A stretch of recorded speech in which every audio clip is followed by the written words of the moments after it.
नमस्कार दोस्तों। जो हमारे आसपास से कुछ ब्रांडें होती हैं, हम उसी पे थोड़ा सा चर्चा करने का प्रयास करते हैं, क्योंकि उस ब्रांड्स को हम तो अपनी नज़र में देखते हैं, तो क्या इसका ओवरऑल पोटेंशियल्स क्या निकल के आती है, इस मार्केट को लेकर के जो स्टॉक मार्केट में काट के खास के लिस्टेड है, उसमें पब्लिक का क्या इंटरेस्ट है, क्योंकि ये पब्लिक में देखा जाता है और पब्लिक इन्वेस्टमेंट की तरफ देखा जाता है, पब्लिक ट्रेडिंग की तरफ देखा जाता है।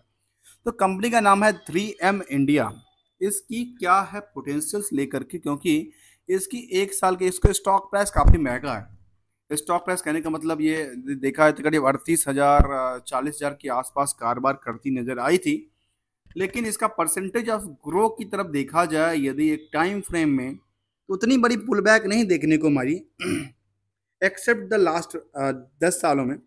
10 सालों में ये देखने को मिला जो स्टॉक ने नियरली 17,000% को जंप किया। और लास्ट 5 सालों में देखा जाए तो 5 सालों में से उतनी बड़ी नहीं थी 70%, फिर एक साल में देखा गया करीब 43%। और ओवरऑल इसके चार्ट में लगातार एक खरीदारी का मौका बनता नजर आता है। तो चलिए इसको हम समझने का प्रयास करते हैं इस कंपनी के बारे में। 3M इंडिया जो है बेसिकली एक मुझे लगता है जहाँ से देखने को मिलती है, ये एक क्या करती है कंपनी, इसकी नज़र डालते हैं तो कंपनी अलग अलग ब्रांड्स हैं इनके पास, जो कि ब्रांड्स मुझे लगता है कि शायद मेडिसिन वगैरह के काम काज करती है और रिसर्च पे काम करती है। यहाँ पे कहते हैं 3M science applied to the life. और स्कॉटिश बाइट के कुछ इनकी ब्रांड्स हैं, पोस्ट इट के ब्रांड्स हैं, Nexcare, Littmann, Littmann करके आती है, और कमांड्स करके इनका ब्रांड्स कुछ है। प्रोडक्ट में देखेंगे ढेर सारा इनके पास प्रोडक्ट हो सकती है, तो मैं किसी प्रोडक्ट और किसी ब्रांड्स को एडवर्टाइजिंग नहीं कर रहा हूँ किसी। हम ये समझने का प्रयास कर रहे हैं जो ये कंपनी जो है, ये कंपनी मार्केट में लिस्टेड है, तो मार्केट को लेकर के पोटेंशियल क्या, स्टॉक मार्केट के लोग क्या सोचते हैं इसके बारे में। कंपनी का तो खुद का बिजनेस खुद मैनेजमेंट है ही। तो हम इस स्टॉक मार्केट की तरफ ध्यान ध्यान देने का प्रयास करें, जहाँ पे मैं एक बात बताऊं, जहाँ पे लोग कहते हैं जो जो छोटा सा पी वाला स्टॉक काफ़ी परफॉर्मेंस करता है, तो यहाँ पे आकलन करके देखिए।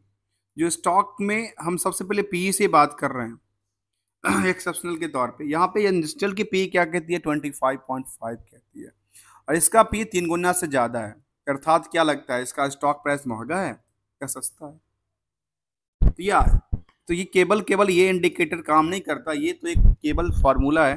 फार्मूला किसको, करंट प्राइस को किससे, ईपीएस से डिवाइड करने का। और ईपीएस जो डेटा होता है ये बेसिकली कंपनी की बुक्स की वैल्यूएशन कहती है, जहां पे इसकी फंडामेंटल के अंदर आती है।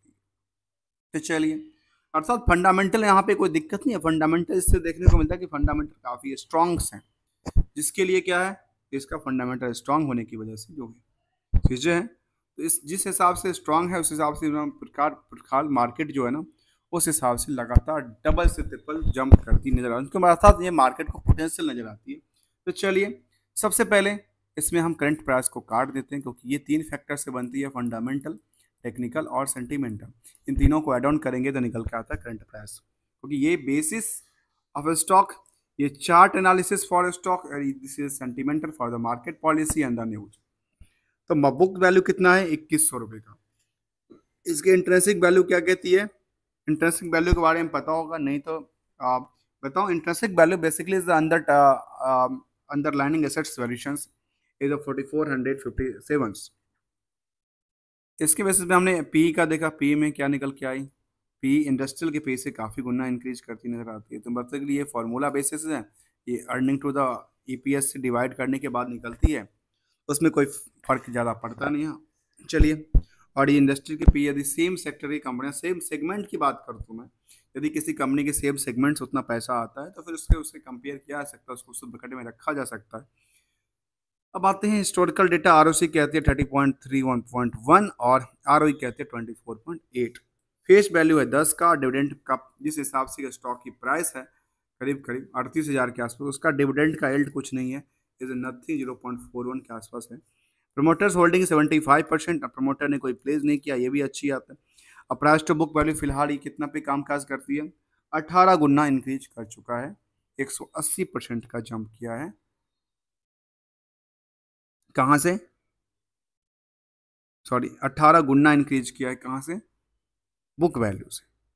2000 का बुक वैल्यू, 18 और ये करीब 38,000 के आसपास की करती नजर आती है। अब आते हैं जो हमने स्पेशल्स लिया। स्पेशल्स हमने एक प्रॉफिट लॉस को इनकी बैलेंस शीट से कंपेयर करने का प्रयास किया। आखिर दोनों में स्टेटस क्या है देखिए। सबसे पहली बात मैं डेटर्स की तरफ देखता हूँ। डेटर्स रेशियो कहती है, डेटर्स टू सेल्स रेशियो कहती है 17%। और डेटर्स अर्थात ट्रेड रिसीवेबल्स जिसको कहते हैं, trade receivables to profit ratio कितना है? 127%। और डेटर्स कितना देने पैसा देता है इनके पास? डेटर पैसा देता है इनके पास 63 दिन में पैसा देता था, 2 महीने मान लेते हैं। तो चलिए 2 महीने में पैसा देता है। इनका टॉप हाई लो की किसने सिचुएशन रहा है? मैंने कहा ना 38,000 40,000 के आसपास, 40,000 तक का सर ऊपर गया था। और लोअर साइड की बात करूँ तो 26,000 के आसपास के लोअर एक साल को देखने को मिला। कंपनी क्या करती है? कंपनी के बारे में देखा तो कहती है 3M India is a subsidiary of 3M company USA. Clearly कहती है कि कंपनी एक सब्सिडरी कंपनी है यूएसए का। The company manage it's operations in the 4 operating segments: safety, industrials, transportation and electronics, health care and the consumers. In India, the company has manufacturing facilitated as the Ahmedabad, Bangalore and Pune। और इस जगह में मुझे लगता है कि ये क्या बनाती है, Poona has a R&D centre and Bangalore. और ये R&D सेंटर के कामकाज करती है, और ये रिसर्च एंड डेवलपमेंट पे कामकाज करती है, जिसके बाद इनकी पोटेंशियल मार्केट को बनती नजर आती है। तो चलिए अब आते हैं हम नेक्स्ट लेवल, और वो है इसका चार्ट। जब हम एक पहली नज़र देखिए तो चार्ट में क्या नज़र आता है? चार्ट में नज़र आती है लगातार, जो चार्ट लगातार एक चलती हुई अर्थव्यवस्था में लगातार बढ़ती हुई चार्ट नज़र आती है। भले इसका जो पी है कितना बड़ा हो जाए, लेकिन यहाँ पे लगातार स्टॉक में लगातार देखिए, लगातार स्टॉक में लगातार जंप ही देखने को मिला। कभी इसमें ट्रेंडिंग जो है ना, ट्रेंडिंग लगातार जंप वाली ट्रेंडिंग देखने को बनती नजर आती है। यहाँ थोड़ा सा यहाँ से गिरावट भी आती है, इनके पास इतना सारा सपोर्ट लेवल है, इस सपोर्ट लेवल पे आकर के अटक सकती है। जो भी सपोर्ट लेवल की तरफ चर्चा करें, वो सपोर्ट लेवल इनके पास अच्छी सपोर्ट लेवल प्रोवाइड करती नजर आती है यदि मार्केट इनके पीछे गिरती है तो। लेकिन इनका सिचुएशन क्या है? ट्रेंडिंग अप साइड के लिए दिखता नजर आता है। दोस्तों कोई रिकमेंडेशन नहीं है किसी स्टॉक को खरीदने बेचने के को लेकर के। चलिए पीयर्स में एक बार कंपेयर करें, पीयर्स में कितना कंपनी है? टोटल 4 कंपनी को पीयर्स किया गया है, और इसमें देखा गया कि नियरली सबसे ज़्यादा जो पी है, सबसे ज़्यादा पी जो देखने को मिला ये इसी का है। डेट सबसे कम इसी का देखने को मिलता है। इसमें कुछ और कंपनियां हैं, एक कंपेयर हमने और किया है, वही एआर बेसिस। तो इसमें ये पता चलता है कि बुक्स में प्रॉफिट लॉस को हमने किससे? बैलेंस शीट से कंपेयर किया है, खास के ट्रेड रिसीवेबल से लेकर के आखिर मार्केट में क्या पैसा फंसा है और क्या कैश फ्लो पे इफेक्ट पड़ती नजर आती है। अब आते हैं नेक्स्ट, और नेक्स्ट है इसका फंडामेंटल में थोड़ा नज़र डालते हैं रिटर्न के क्या रिजल्ट की तरफ। रिजल्ट में देखने को आती है लगातार कंपनी 770 करोड़ से लगातार कहाँ पे 1000 साढ़े 1050 करोड़ के आसपास पहुंचा है। ऑपरेटिंग प्रॉफिट मार्जिन नियरली 20%, कितना है? 20% के आसपास है। तो 20% के आसपास अभी तक सब लगता है कि सबसे टॉप पे ही ऑपरेटिंग प्रॉफिट मार्जिन है, और साल दर साल इनका ऑपरेटिंग प्रॉफिट मार्जिन भी बढ़ती नजर आती है, जिसके बेस पे इसके पास इस कंपनी को, जो कि कंपनी यूएसए की कंपनी है, उनका 161 करोड़ का क्या बनता है? प्रॉफिट बनती नजर आती है। कब के? सबके not profit, income tax payment करने के बाद बाकी जो यहाँ पे टैक्सेशन पार्ट से टैक्स, यहाँ पे 25% का टैक्स डिडक्ट करने के बाद 161 करोड़ का इनका बनता नजर आता है क्या? प्रॉफिट क्वार्टरली बेसिस में। ऐसे ईयरली में देखें तो ईयरली में टोटल कंपनी के ओवरऑल देखिए करीब 1500 करोड़ से कहाँ पे चली जाती है? डबल से ज़्यादा चली जाती है। और यहाँ पे देखा जाए 13 से लेकर के 24 में 11 साल में नियरली जो है ना वो 2 टाइम्स इंक्रीज कर चुका है, 2x इंक्रीज कर चुका है। इसके बाद ऑपरेटिंग प्रॉफिट मार्जिन में करीब जो एवरेज था वो 18% के आसपास आया है। अब पहले से लगातार ऑपरेटिंग प्रॉफिट मार्जिन भी इनका बढ़ता नजर आता है। इसके बाद देखा जाए तो इनकी टोटल ओवरऑल प्रॉफिट एक साल में 536 करोड़, जिसको टॉप ऑफ द ईयर कहा जा सकता है, क्योंकि इससे पहले कंपनी में कभी इस तरह के प्रॉफिट देखने को बनती नजर आती है। लगातार कंपनी पिछले 3-4 सालों से एक इंक्रीज करती नजर आती है। इसके बाद जो हिस्टोरिकल कुछ डेटा बेसिस है जो कि इंडिकेटर के काम काज करते हैं, वो क्या कहती है उसके बारे में एक नज़र डाल देते हैं। जहाँ पे सेल्स प्रॉफिट की बात करते हैं, स्टॉक प्राइस ग्रोथ की बात करते हैं, प्राइस सीजीआर की बात करते हैं, और रिटर्न ऑन इक्विटी की बात करते हैं। मतलब ओवरऑल सारे के सारे फैक्टर इनका एक अच्छी देखने को बनती नजर आती है। अब आते हैं कैश फ्लो में। इनके पास कैश फ्लो भी अच्छा खासा देखने को मिला, इसमें कोई इशू नहीं है।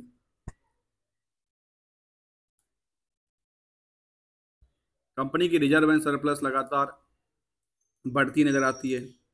इसके बाद कंपनी की लायबिलिटी भी थोड़ी बढ़ी है लास्ट ईयर में। और इसके बाद देखा जाए तो इनका पास जो फिक्स एसेट्स की पोजीशंस हैं उसमें थोड़ा सा कमी आया है इस साल में। आप यहाँ पे लैंड बिल्डिंग में क्या किया या कुछ ऐसा, कुछ वैल्यूशंस कम हो गई। इसके बाद इन्वेस्टमेंट की पार्ट में देखने को मिला कि इन्वेस्टमेंट लगातार ये सेम एज उतना ही रखा हुआ जितना इन्वेस्टमेंट एक बार उन्होंने कहा था 505 करोड़ के आसपास का, उतना ही इन्वेस्टमेंट इनके पास पड़ा हुआ है। करंट एसेट्स काफ़ी ज़्यादा देखने को मिलती है, जहाँ पे करीब 2564 के आसपास देखने को बनती नजर आती है। चलिए आगे चलते हैं, इस कंपनी के बारे में नज़र डालते हैं इन्वेस्टमेंट पार्ट को लेकर। आखिर क्या कहना चाहता है इसकी शेयर होल्डिंग पैटर्न, और शेयर होल्डिंग पैटर्न के बेसिस पे हम एक नज़र डालते हैं इसकी लेटेस्ट अपडेट की तरफ, जिसको सेंटिमेंटल कहते हैं। सेंटिमेंटल क्या कहना चाहती है कंपनी के बारे में। यहाँ पे एक साल के चार्ट देखिए, एक साल के चार्ट में एक ही प्राइस के आसपास बड़ी लंबी टाइम तक झूलती नजर आई थी कंपनी।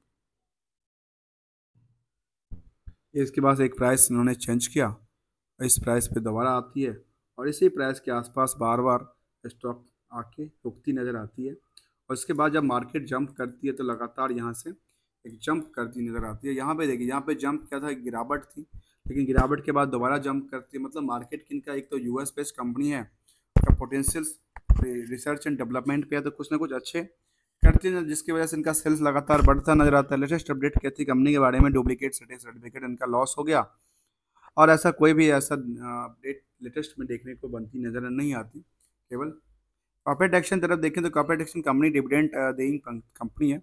अभी 5/7 को इसका डिविडेंड का पार्ट था, और सोचो डिविडेंड कितना दिया था कंपनी ने, 160 रुपये का डिविडेंड दिया। लेकिन ये इसको मार्केट वैल्यूशन से देखा जाए तो 40,000 के आसपास के शेयर वैल्यूशन आपको देता है कितना, 160 रुपये के।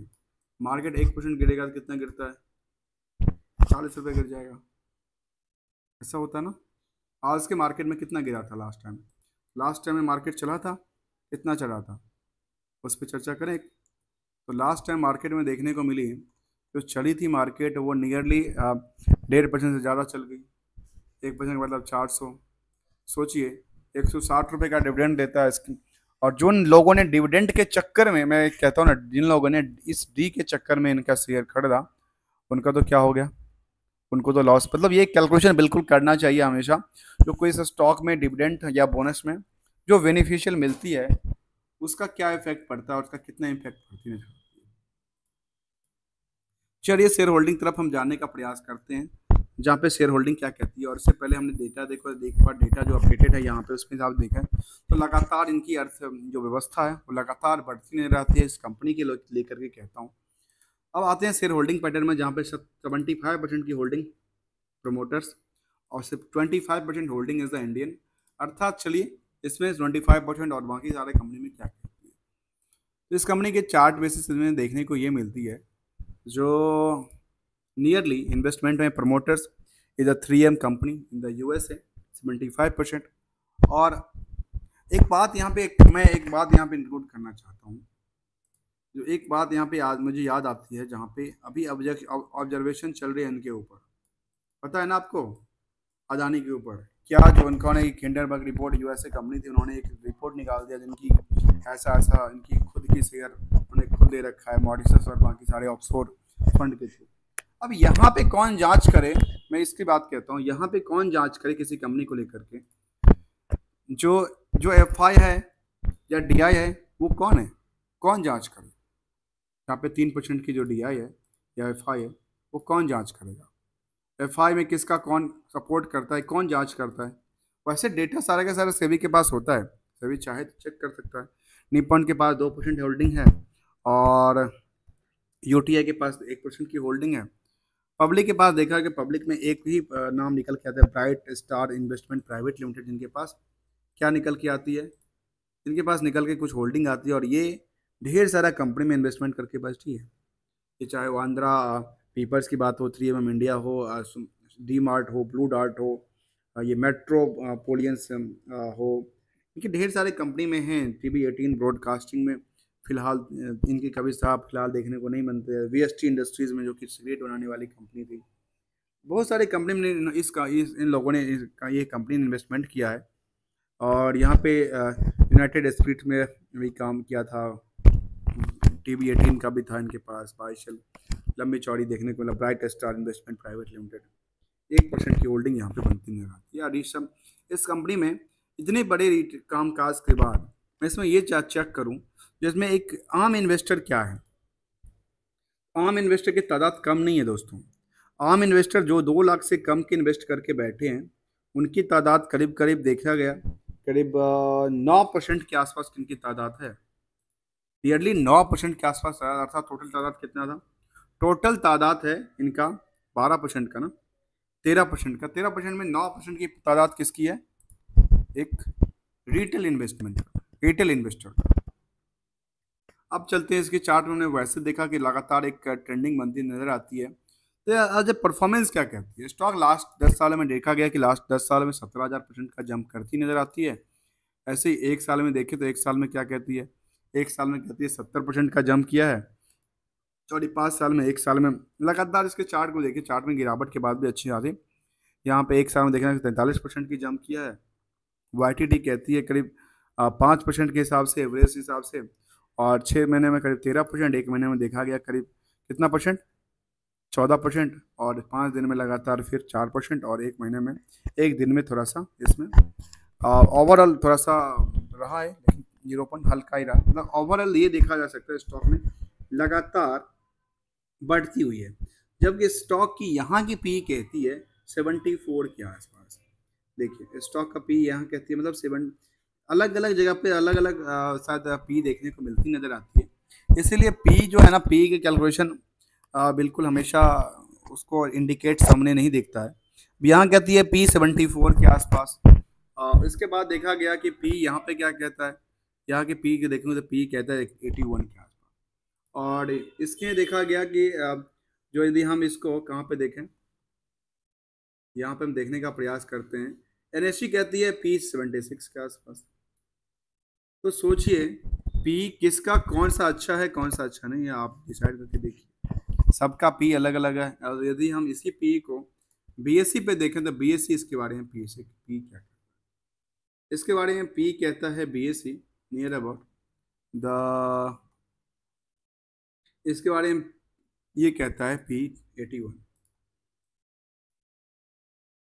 अर्थात ये देखने को मनती है, जो ये जो डेटा है, वो डेटा कहाँ से कैप्चर करता है, स्किनर कैप्चर करता है यहाँ से, BSE से। और NSE कहता है 76% का। ये हमने समझने का प्रयास किया, जिसका नाम था 3M science applied to the science company, जो कि R&D और बाकी सारे चीज़ पर कामकाज करती नजर आती है। कंपनी इसको ढेर सारा ब्रांड्स यहाँ पे देखने को मिल सकते हैं, जो ब्रांड्स आसपास होती है। खास के मुझे दिखता है, मुझे स्कॉच ब्राइट के वाले ब्रांड्स लगातार मुझे लगता है नज़र में आती रहती है। नेक्स्ट केयर का ब्रांड्स नज़र में आती रहती है, जो कि तो इसको पोटेंशियल को समझने का प्रयास किए थोड़ा सा। दोस्तों वीडियो अच्छा लगा तो लाइक शेयर सब्सक्राइब करना ना भूलना। Thank you so much for joining here.